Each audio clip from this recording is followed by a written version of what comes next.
Ano ba yan? Bibit-bitin mo na nga lang yan. Hindi mo pa magawa ng maayos. Tingnan mo, nadumihan na yung mga pinamili ko. Alam mo bang mas mahal pa yun sa'yo? Simpleng bagay lang, hindi mo pa magawa ng tama. Papapalitan mo ba yung mga yan, ha?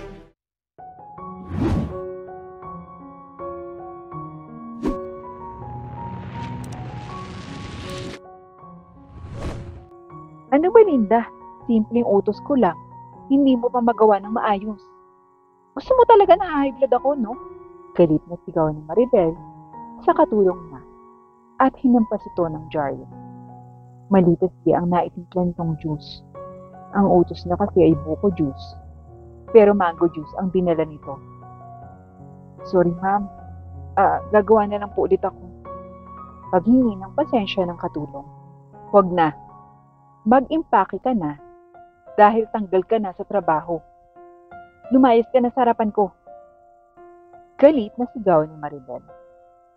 Napaluhod naman ang katulong. Ma'am, parang awa niyo na ma'am. Huwag niyo na po akong tanggalin sa trabaho ko. Kailangan ko po yung trabaho ma'am. Parang awa niyo na po. Lumuluhang saad ng katulong at kumapit pa sa binti ni Maribel. Sinipa naman siya nito. Lumayas ka sa harap ko.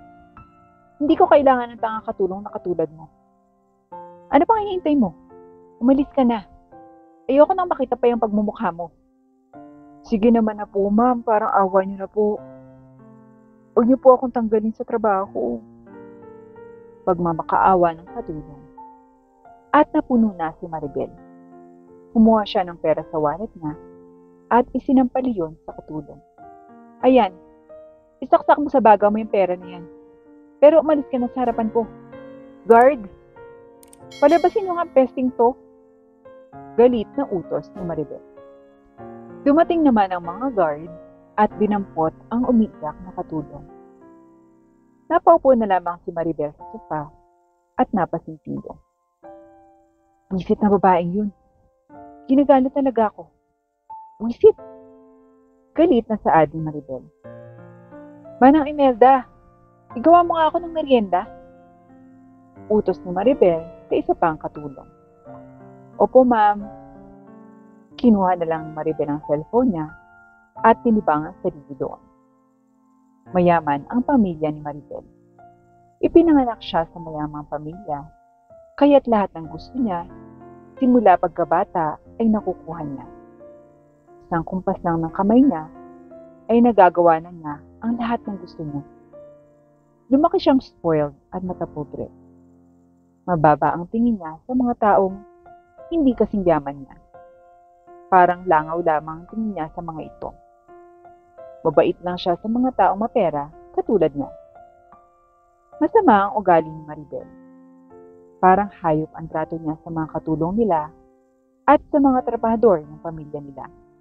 Sa kaunting pagkakamali lamang ng mga ito, ay tinatanggalan niya na ito ng trabaho.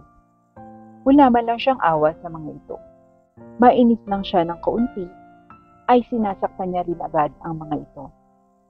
Kahit kailan, ay hindi tao ang tingin niya sa mga taong hindi kasing yaman niya. Mababa ang tingin niya sa mga ito na dapat sumunod sa lahat ng kanyang mga gusto. Manang Imelda, bakit napakatagal ng inuutos ko? Bilisan niyo naman at nagugutom na ako. Pasensya naman, inahanda ko na po. Napairap na lang si Maribel. Maya-maya pa ay dumating na ang meriendang iniutos niya. Nilapag na ito sa lamesa. Kumuha naman si Maribel ng kubyertos at kinain na ang ginawang merienda ng matanda. Nang makagat niya ito, ay idinura niya ito sa matanda. Bakit ganito? Ang init! Bakit di mo muna pinalamig bago mo binigay sa akin? Buwisit talaga. Gusto niyo talagang ginagalit ako, mga peste kayo. Pasensya na po, ma'am. Nainisa naman si Maribel. Itinapon niya ang pinggan sa sahig, dahilan para mabasag ito. Linisin mo yan. Gusto mo, kainin mo yung pagkain na yan para hindi sayang. Agad namang nilinis ng matanda ang mga kalat ni Maribel. Mga buwisit kayo. Makaalis na nga lang. Sigaw ni Maribel at lumabas ng mansyon nila. Sumakay siya ng kotse at nag-drive palabas ng gate. Paglabas niya, ay napahinto siya dahil may marungis na pulubi sa tapat ng gate. Nairita na naman siya dahil sa tingin niya ay dinudumihan nito ang bakuran nila. Kadiri naman talaga tong mga pulubi na to. Dito pa talaga magkakalat. Iritadong saad ni Maribel. Kaya't sinigawan niya ito. Hoy, ikaw, umalis ka dito. Kadiri ka, alis! Hindi naman ito umalis at naghalukay pa sa basurahan. Nainis na naman si Maribel dito at binato ito ng plastic bottle. Sinabing alis eh. Umalis ka dito. Ang dumi-dumi mo, kadiri ka, alis! Sigaw ni Maribel. Natakot naman ang pulubi at umalis na lang. Umirap si Maribel at nag-drive na paalis.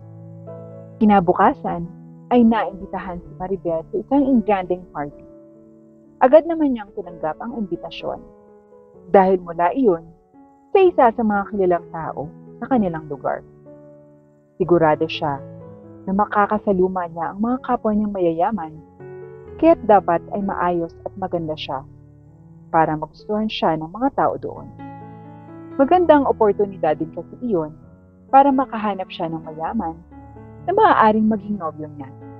Magandang oportunidad din iyon para mapaganda ang pangalan ng pamilya niya at ang image niya sa mga tao. Kaya't pinaghandaan niyang mabuti ang party na iyon. Bumili na siya ng gown na galing sa isang luxury brand.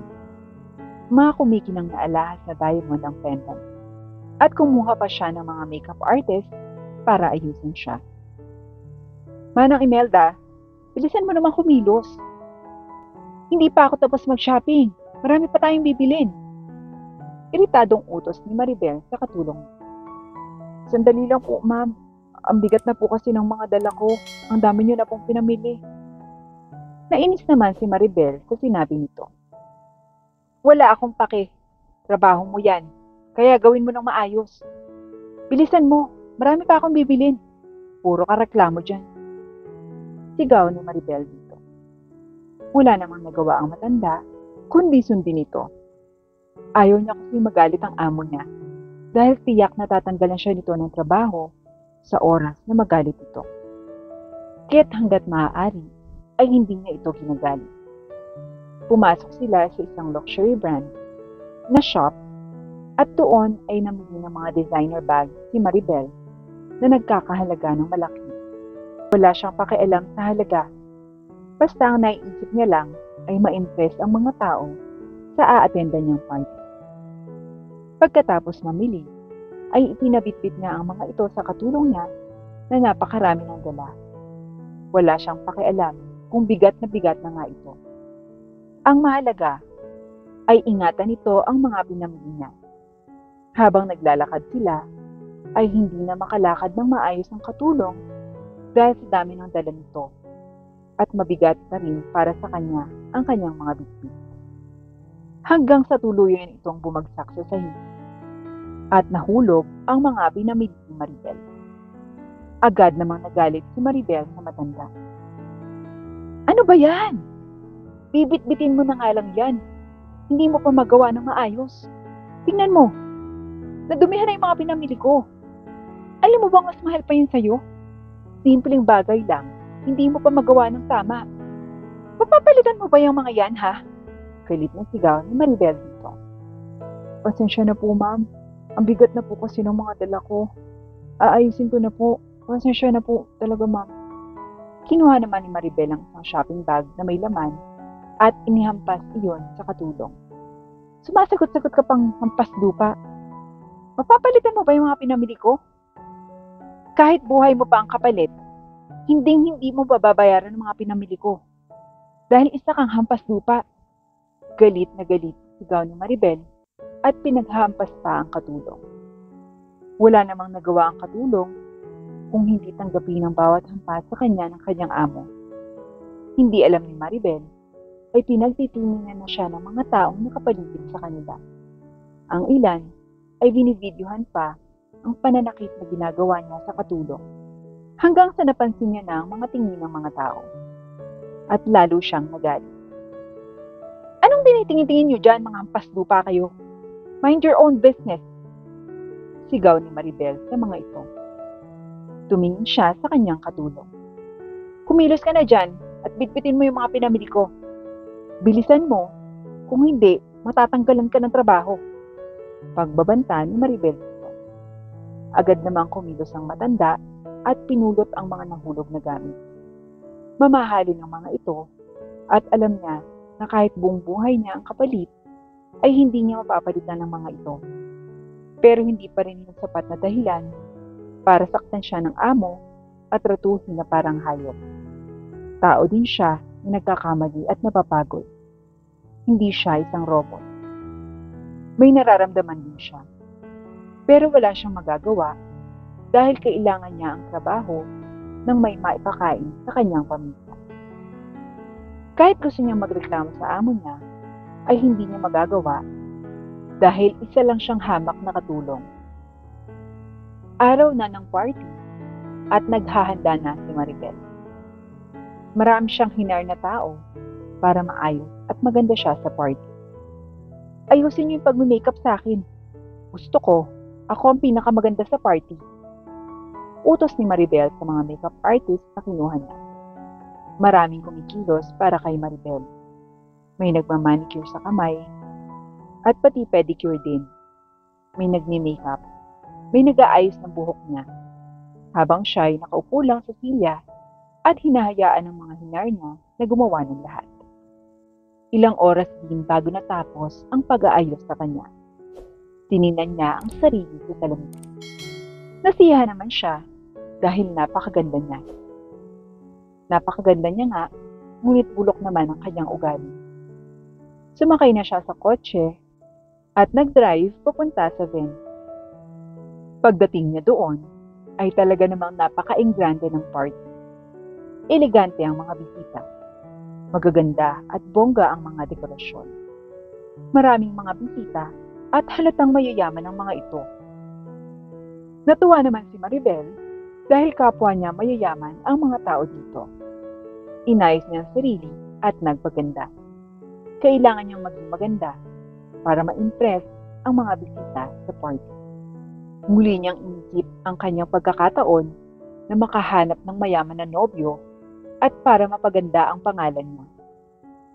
Maya-maya pa ay pumasok na siya sa loob at binati ang mga bisita. Mabait siya sa mga ito at kinakausap niya ito ng maayos, hindi tulad ng pagtrato niya sa mga katulong niya na parang hayop lamang. Nakisalamuha siya sa mga bisita at pinaganda at pinabango ang pangalan niya, maging kanyang pamilya. You're so beautiful tonight, Miss Maribel. Papuri sa kanya ng isang lalaki. Nginitian naman ito ni Maribel. Oh, thank you. You look great too. Sagot ni Tito. Napangiti naman ito. Nag-usap pa sila nito, pero hindi to tipo ni Maribel. Kaya tinapos na niya ang pakikipag-usap nito. Marami pang lumalapit sa kanya ng mga lalaki, pero hiningitian lang ito dahil hindi niya tipo ang mga ito. Kung hindi lang mayayaman ito, ay ipagtatabuyan na niya ito at sisigawan na umalis sa harap niya. Hanggang may isa siyang natipuhan na lalaki. Ngumiti siya at naglakad palapit dito. Ngunit habang papalapit siya dito, ay may isang waitress na nakabangga sa kanya at natapunan ang designer gown niya ng wine. Napuno naman si Maribel at hindi niya napigilan ang sarili at sinampal ng malakas ang waitress na nakatapon sa kanyang wine. Ano ba naman yan? Bulag ka ba? O sadyang tanga ka lang? Alam mo ba kung gaano kamahal yung gown ko? Sino ba naman yung nag-hire sa'yo ang tanga-tanga mo? Alam mo bang kahit buhay mo, hindi mo kayang ipalit para mabayaran mo tong gown ko dahil hampas lupa ka lang. Bakit ka ba nandito? Langaw ka lang. Galit na sigaw na dito. Napayuko naman ang waitress. Sorry po, hindi ko po sinasadya. Sorry po talaga, ma'am. Paghingi ng tawad ng waitress. Anong hindi mo sinasadya?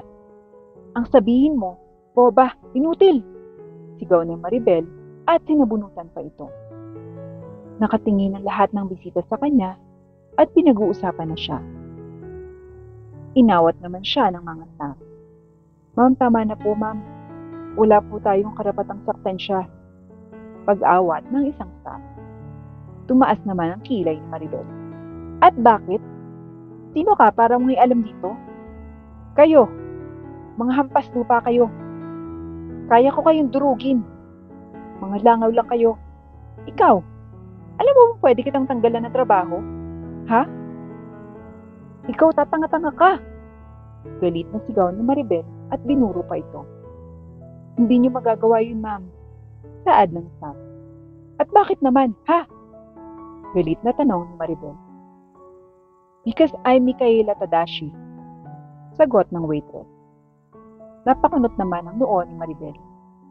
"Ano bang sinasabi mo? Nag-iilusyon ka ba? Paano ikaw yung isa sa pinakamayamang tao, hamak na waitress ka lang? At hindi mo siya kamukha. Nababaliw ka na siguro." Saad ni Maribel.